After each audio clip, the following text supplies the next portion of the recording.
Abiot, eng. Naonnya bolak-balik wae. Tinggal mandi.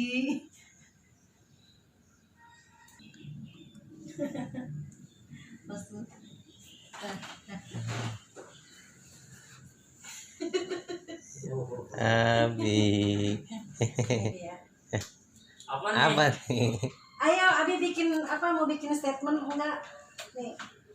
Abi udah. Dalam rangka apa nih, Bi? Umi. 28.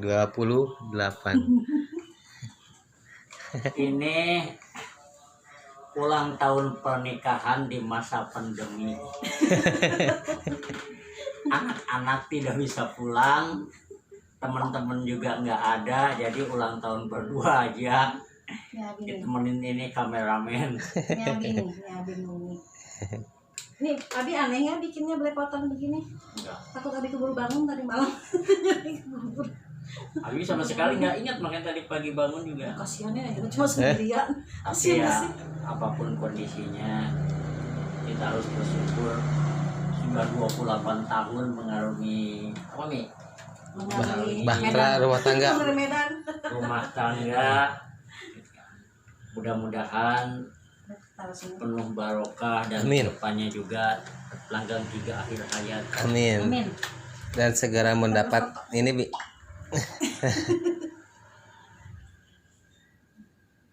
Deden malah umurnya sudah Tuan umur Deden jalan. Aduh. Oh iya. Yang bikin siapa, Mi? Deden. ini apel, Bi.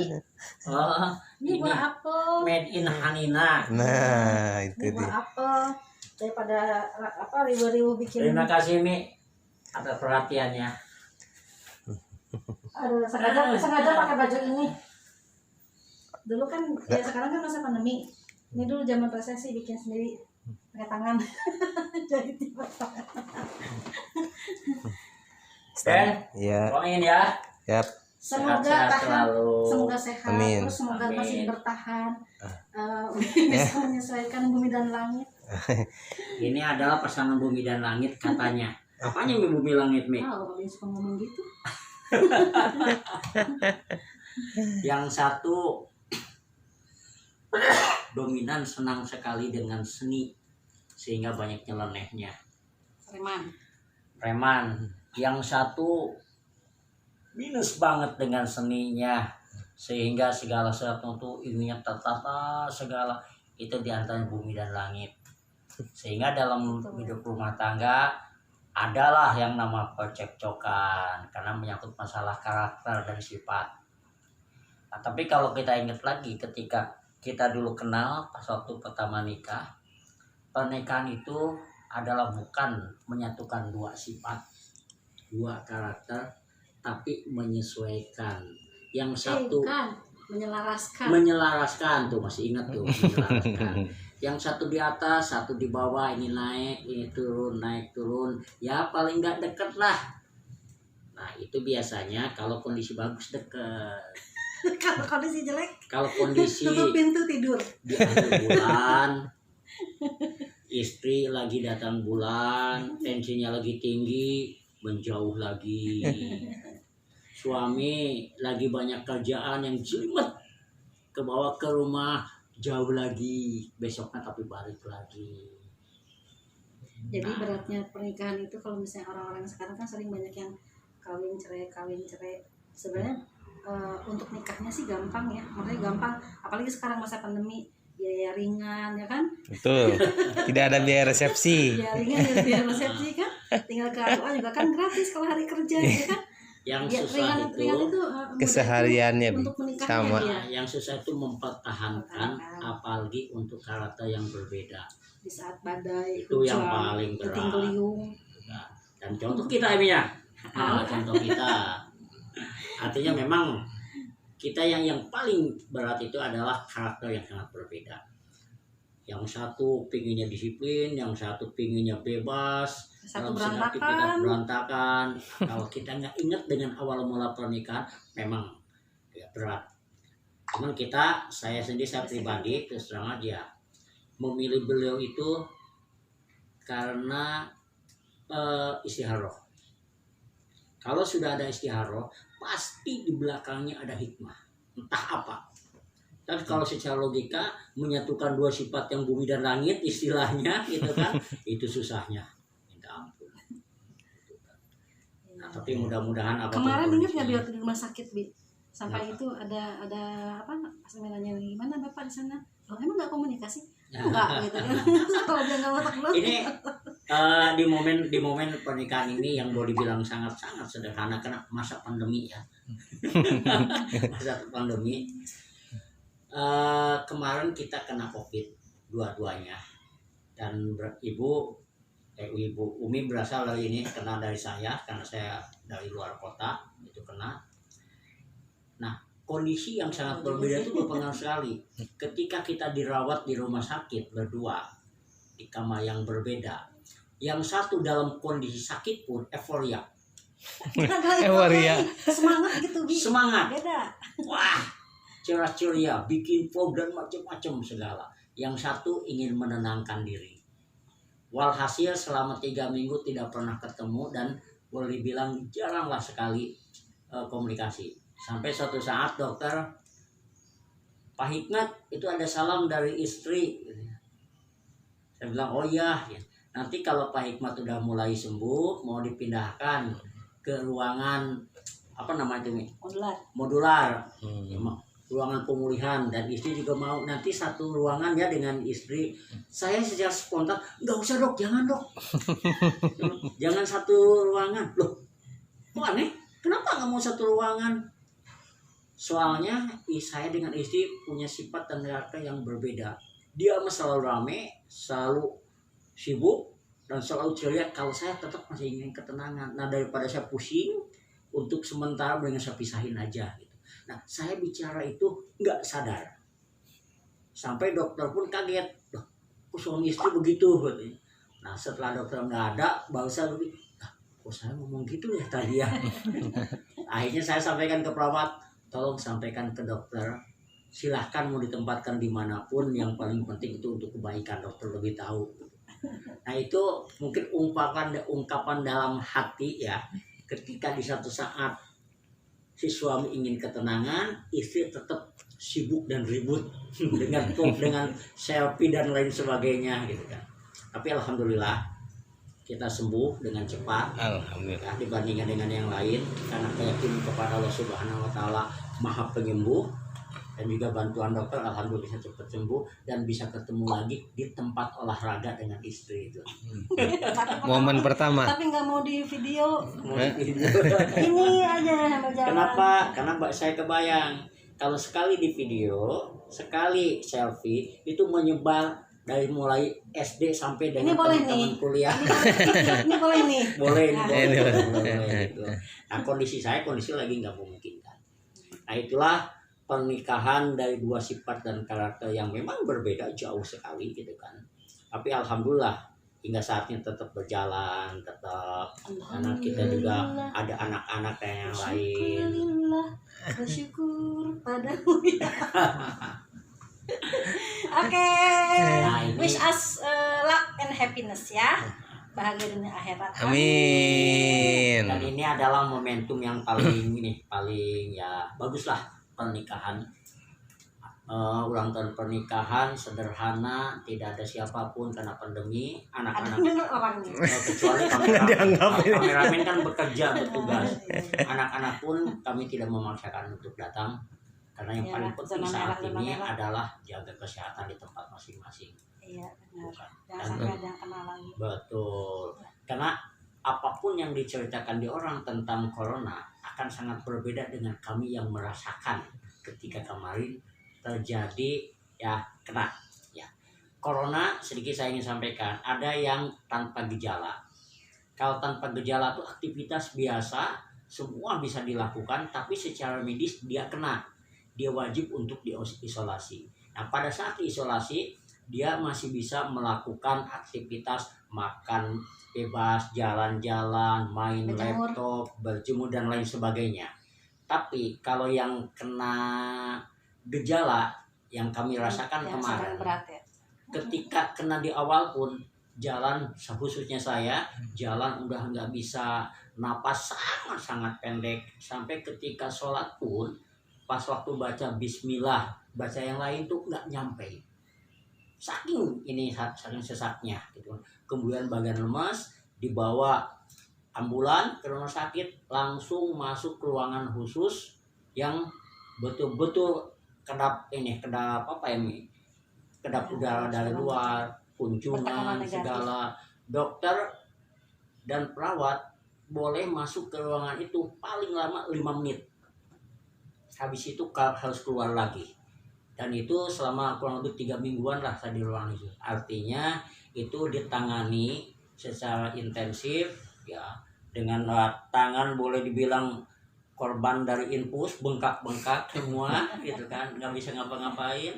Bahkan saya sempet ya, mohon maaf aja, korban sih Bi, kan itu kan pengobatan, maksudnya tuh susah cari itunya, cari apa ya, tusukan jarumnya gitu kan. Kayak nadinya. Saya sampai sempet nggak bisa turun apa, turun ranjang lagi. Turun keranjang. Turun tempat tidur, sampai pipis juga sempet di tempat itu. Karena mau pakai turun, pempes ya Bi? Iya, mau turun perawat nggak ada, ini kiri kanan pakai apa, pakai infus dan dipegang, ya apa boleh buat di situ gitu kan. Tapi ya itu adalah pengalaman yang sangat berharga, dan ini juga mungkin ya, terutama istri bisa men-share ke siapapun karena itu sangat manfaat ya. Beda dengan yang diceritakan teoritis dengan diceritakan orang yang telah mengalami.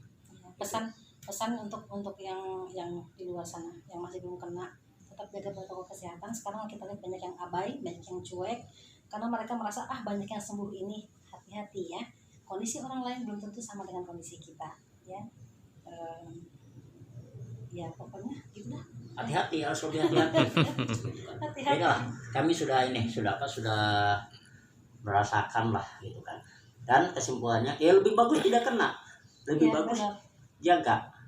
Karena gimana pun juga badan saya kemarin pas waktu kena tuh turun sampai 8 kilo, udah kayak 9 kilo, udah kurus banget gitu kan, dan ini muka segala. Sekarang alhamdulillah udah kembali, udah ceria, lebih ganteng lagi.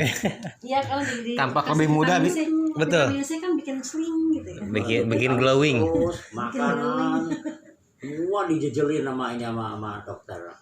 Dan juga pada kesempatan ini kepada siapapun walaupun di dunia maya, ya kami mengucapkan terima kasih kepada dokter, perawat, siapapun yang kemarin telah membantu kami, merawat kami dengan penuh kesabaran, ketelatenan, mengorbankan dirinya. Rumah sakitnya boleh sebutin nggak? Boleh. Rumah sakit Pertamina Jaya keren banget, alhamdulillah kami dirawat dengan sangat baik, dengan sangat luar biasa penanganannya. Dokter-dokter yang saya ingat ya, karena nggak rencana ngomong dokter, jadi yang saya ingat dokter Nyoman, dokter Frans, dokter Lukas, dokter Wawor, dokter Aulia, dokter Yolanda, dokter Syarif, dokter Abi. Yang Bali itu lupa lagi. Nyoman. Dokter Nyoman, iya, dokter Nyoman. Perawatnya juga. Dokter Suster Reka, Suster Rizkia, Suster Nani. Pokoknya hafal ya. Suster apa, hampir semua hafal. Bro-nya, Bro Bani, Bro Willy yang keren, bisa ini nemu arterinya keren banget dia. Bro Willy, Bro Bani, Bro Shiva, itu dari Sukabumi. Oke, udah ya, panjangan. Ini yang ketika sakit pun begini, nggak bisa diem, gitu kan segala. Ya kalau saya memang sedikit agak berbeda lah, gitu kan. Tapi alhamdulillah baik semua, dan juga mengucapkan yang tak terhingga kepada tim kesehatan Rumah Sakit Pertamina Jaya. Dan juga jangan lupa Puskesmas Mampang, Kecamatan Mampang. Itu yang sangat membantu. Dokter Reza, Ibu Najah ya. Ya, di tahap-tahap awal, di tahap-tahap awal ketika kami tidak paham dan juga itu hanya merasakan gejala, itu ada tetangga yang biasa bergerak di PKK menyarankan kepada kami untuk mengecek ke puskesmas. Dan disitulah awal mulanya gitu kan. Sehingga kepada beliau kami mengucapkan terima kasih. RW 06 Kecamatan Mampang, Prapatan, Jakarta Selatan. Bu Epi. Ya. Puskesmas Kecamatan Mampang itu full membantu kami gitu kan, sampai kepada tetangganya juga baik-baik Betul. banget. Tetangga babang Gojek yang Hmm. serumah kami isolasi mandiri akhirnya jadi minta tolong tetangga beliin, nanti taruh di depan di atas freezer, ntar kita baru keluar ngambil. Jadi ada luar biasa nih, bener-bener. sampai rumah sakit puskesmas sampai mencarikan rumah sakit. Tadinya karena memang rumah sakit penuh, dicarikan, ketemulah saya di rumah sakit selatan, istri di rumah sakit utara. Nah itu kita khawatirnya tuh gimana ininya, keluarga yang ini yang ada urusan, akhirnya dicarikan lagi rumah sakit, ketemulah rumah sakit Pertamina yang boleh suami istri di situ, walaupun di ruangan yang berbeda gitu. Ya kebetulan bisa. Ya kebetulan bisa menerimanya, ya, alhamdulillah lah. Walaupun ternyata kan nggak ngaruh ya. Nggak ketemu juga gitu. Nggak ketemu juga. Sampai itu perawat bro, ingat aja bro, itu bilang itu suami saya gimana? Berapa bu? Itu melahirkan gimana? Itu suami ibu katanya. Ya, oh bagus kok katanya gitu, udah membaik, udah keluar aja. Setengah jam kemudian balik lagi. Enggak, tadi nanya, emang nggak komunikasi? Enggak gitu kan. Terus setengah jam kemudian dia balik lagi, ibu beneran itu suaminya katanya. Iya, kok aneh ya katanya. Tapi itu kan istilahnya selingan aja ya. Karena kita biasa komunikasi lah sama suster brother. Karena kan nggak ada seks buat ngomong. Lagi menjaga kondisi. Karena saya punya keyakinan ketenangan kesembuhan saya buat dia pribadi itu ditunjang oleh saya bisa tenang, sehingga saya bisa nyaman. Cukup dengan berdoa, dengan ketenangan jiwa, makan yang cukup dan sebagainya, itu bisa menyembuhkan. Nah kalau istri untuk mempercepat kesembuhan dia harus menyenangkan jiwanya dengan perasaannya, be happy anytime. Artinya dengan enjoy, dengan selfie, dengan bikin vlog dan lain sebagainya. Itu bagian buat dia menyenangkan. Mensyukuri yang ada saat itu ruangan cuma sendirian, nggak ada siapa-siapa, ada suster, ada brother datang, alhamdulillah ada teman ngobrol, ada HP, alhamdulillah bisa voice note, bisa WA, masih bisa jualan dan nggak ada yang ngomel-ngomel ya. Kalau kelamaan ini bisa video 3/4 dari hidupnya pegang handphone. tapi itu kan proses di awalnya kan nggak bisa ngomong, nggak lancar ya, pas masuk itu masih kayak orang fly gitu. Pas masuk itu justru ketemunya itu setelah ada di ruangan isolasi itulah barulah akhirnya Allah permudah gitu kan. Jadi kayak teriak-teriak ngapalin suruh-suruh itu kan di situ. Tadinya tuh ngomong susah, pelan-pelan satu-satu karena nyari kata-katanya nggak ada. Ternyata itu terapi buat Umi, jadi alhamdulillah mempercepat proses. Dan ini saya juga ingin mengakui lah kepada istri. Pada saat itu ketika saya tahu istri itu bikin vlog, bikin macam-macam, baru aja kedengaran satu pusing dengannya. Ini lagi sakit bikin macam-macam aja gitu kan. Tapi saat ini saya mengakui ternyata apa yang dibikin oleh istri saat itu ketika sakit banyak manfaatnya bagi orang lain, banyak dijadikan referensi bagi teman-teman yang nggak paham tentang COVID, dan juga bagi teman-teman yang mulai kena COVID atau ada gejala-gejala, dia kontak sama istri saya, nanya apa yang terjadi, bagaimana saya melakukan sesuatu untuk persiapan dan lain sebagainya. Nah itu manfaatnya saya akuin saat ini ya, karena saat itu saya nggak akuin. Dan yang saya inginkan saat itu adalah ketenangan. Itu kan mungkin informasi kan masih sedikit ya. Nah sekarang informasi buat Anda yang di luar sana yang belum terkena, jangan sampai kena. Tapi yang sudah kena, yang kalian yang OTG, yang tanpa gejala, yang kondisinya ringan sampai sedang, yang tidak ada misalkan sesuatu yang parah, khususnya laki-laki, saya menghimbau kalian semua, kita kalau saya nggak bisa karena saya perempuan udah ngelahirin segala macam, tapi kalau kalian laki-laki sehat sekarang sembuh dari COVID, Anda berkesempatan luar biasa untuk bisa berbagi dengan orang-orang di luar sana, bersedekah luar biasa, karena plasma Anda akan berguna buat mereka yang sekarang di rumah sakit sedang kritis. Jadi walaupun masih banyak harus ada penelitian, tapi ternyata beberapa teman juga kan kesembuhannya mempercepat kesembuhan mereka gitu kan. Jadi ada yang berat banget di ICU, sekarang alhamdulillah sudah mulai belajar jalan lagi. Jadi kita nggak muluk-muluk gitu kan. Kalau makin banyak orang memberikan plasma darahnya, itu kan jauh lebih murah ya kan. Tapi juga kita bersedekah dengan apa yang ada dalam diri kita, walaupun kita pernah sakit, kita nggak pas apa-apa, kemudian bisa berbagi sama orang lain. Insya Allah hidup Anda akan lebih bermakna ya.